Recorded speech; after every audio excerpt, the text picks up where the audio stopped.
Are you ready for another world recession? That's what I'll cover in this video.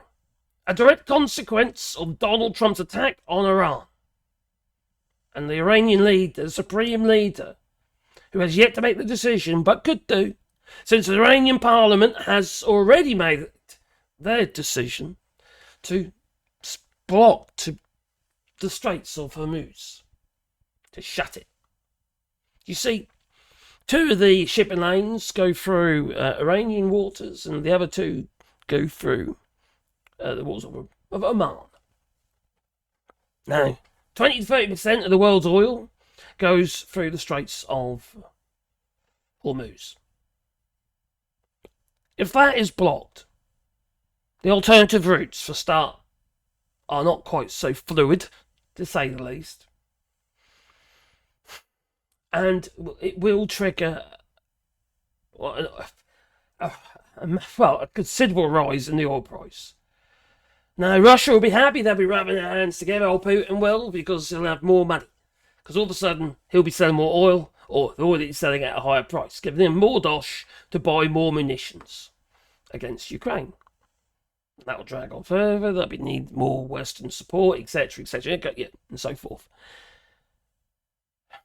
But just blocking the Straits of Hormuz will literally throw the world into crisis.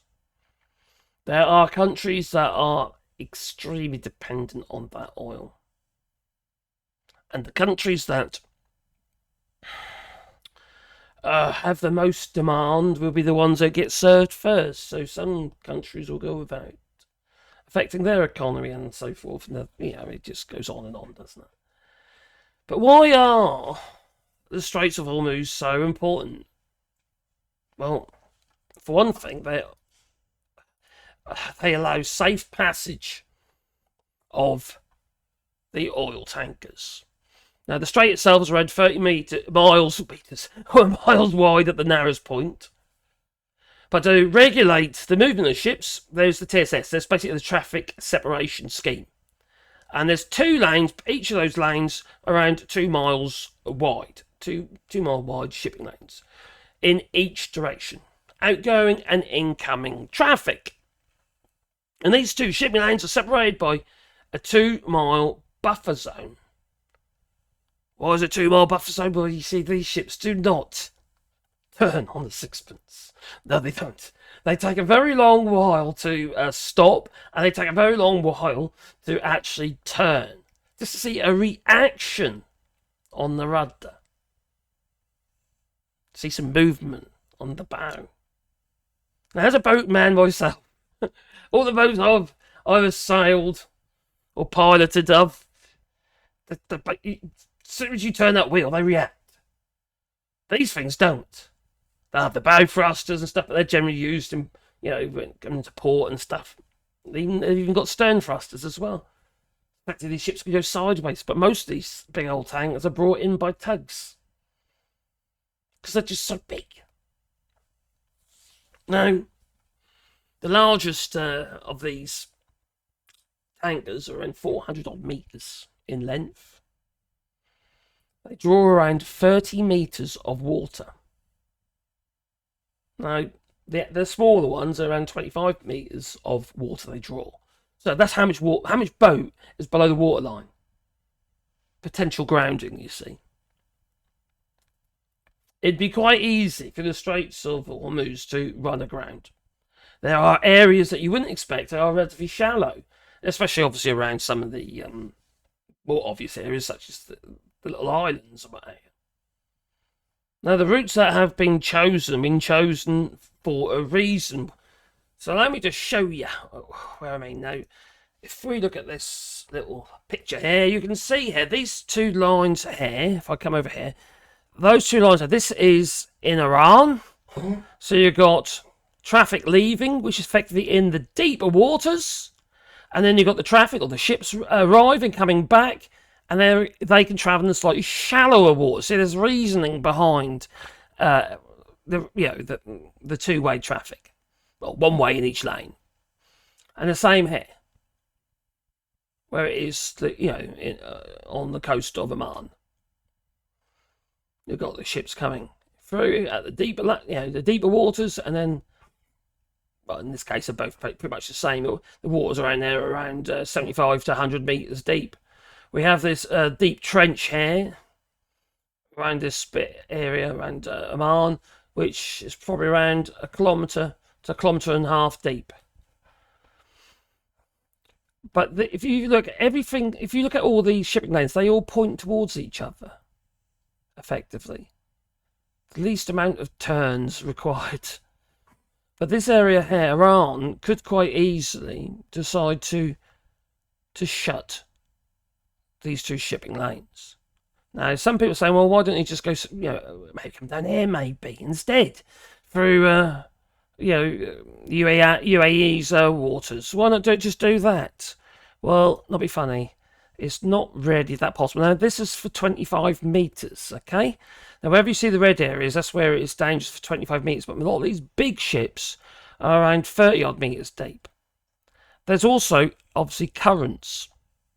Not red currents, no, currents. So you have to think about the direction of, of the water, what way it's travelling in and out of the Straits of Oman. And that's, for navigation purposes and timing, you want the water to carry you. That's the normal thing to do. You also got to think, because of water direction, not so much through here, but you've got a thing called vectors.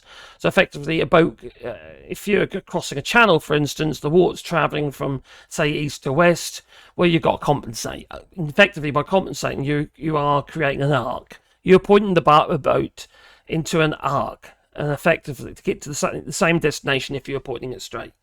Because you've got to fight against the tides and the movement of the water, the direction of the water. And we have a thing called, when you do navigation, you do a thing called vectors for your navigation. And you'll have your almanac, it basically comes out every single year, and it tells you when the sea, because of the moon and what have you, when the sea is at the highest levels and when it's at the lowest levels, etc., etc. It's not as simple as just moving the shipping lanes. In fact, a lot of people saying that you cannot do that. So if Iran decides to block these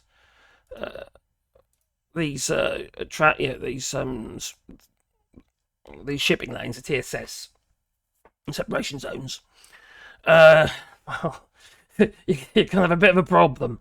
Yeah, right. That's a bit of a clearer picture there.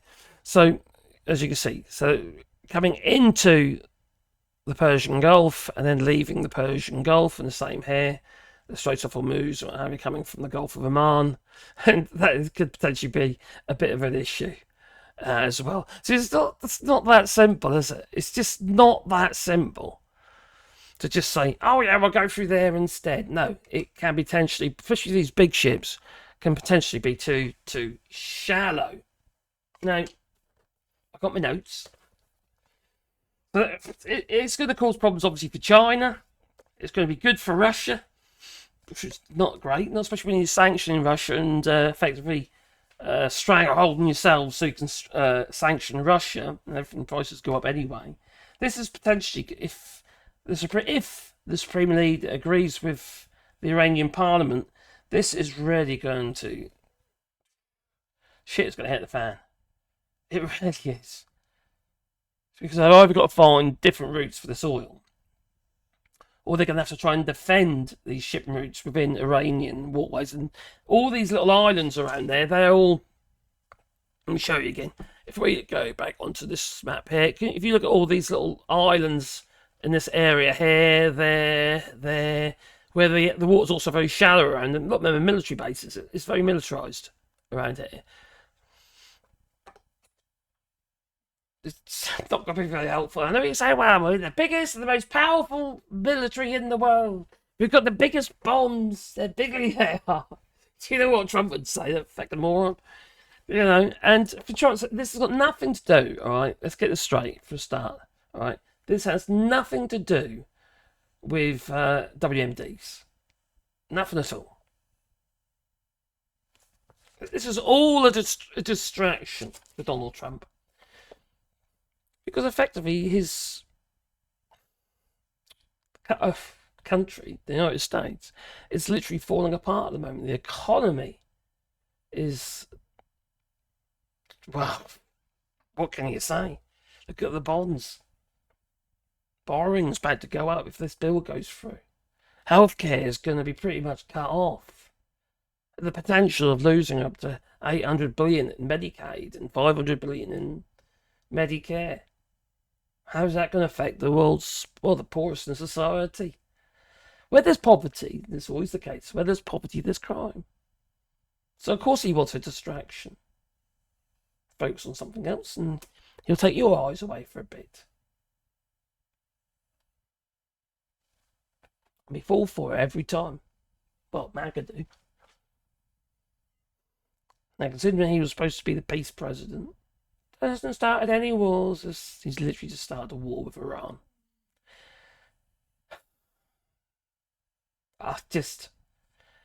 And watching the media. Oh my God. I hope you come here sometimes just to, because I won't lie to you. I won't. But the media don't actually tell. They're the same tropes, the same lines from all of them. CNN, the whole lot of them. The same lines of reporting. Not one of them mentioned whether there is or there isn't any weapons or enriched uranium for the purpose of weapons.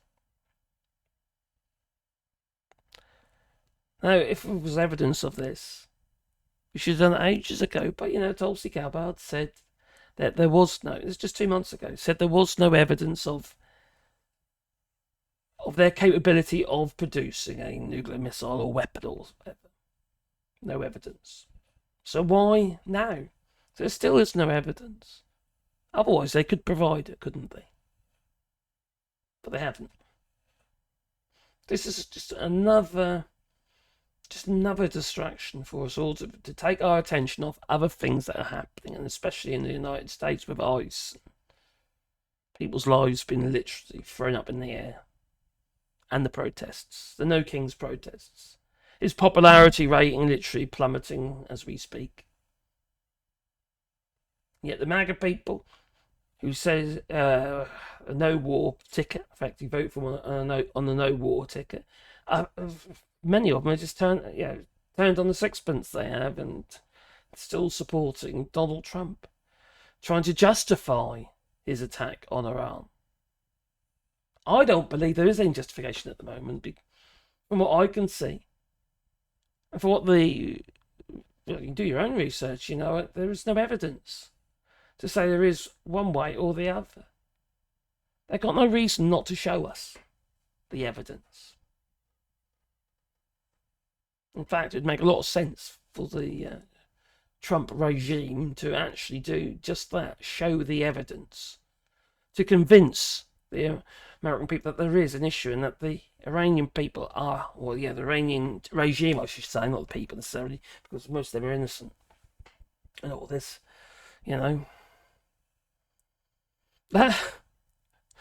that fucking Tito Bandito, Donald Trump, is literally going to throw us into a deep recession. And if that isn't bad enough, into World War III. He is literally going around pissing everybody off. Even his closest trading partners and neighbours, Canada, for instance, elbows up. Greenland, Panama, you name it, Mexico, Venezuela, just pissing everybody off. It's going to attack us all, either verbally or economically, because we are already in a trade war with them. The man is dangerous. The people around him are dangerous. For Christ's sake, the man who instigated this, other than Donald Trump, Pete Hegseth, is a drunk. He's an anchor for Fox News. The Trump regime is a joke. Complete and utter joke. The only person who knows what they're doing there is actually Stephen Miller, who is an evil bastard. A Nazi, no, just a Nazi. But, 32% of the American voting public decided to vote for the orange buffoon that they did. And his diaper. And and Iran will retaliate. The Houthi rebels have already said they're going to retaliate. But where there's poverty, there's crime. And we are heading for a recession. Especially if the Iranian leader, supreme leader, instigates pulls the plug on the Straits of Hormuz. Hormuz.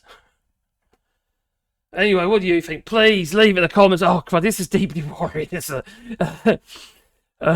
it's depressing. Yeah, please leave us a like, and maybe I don't know.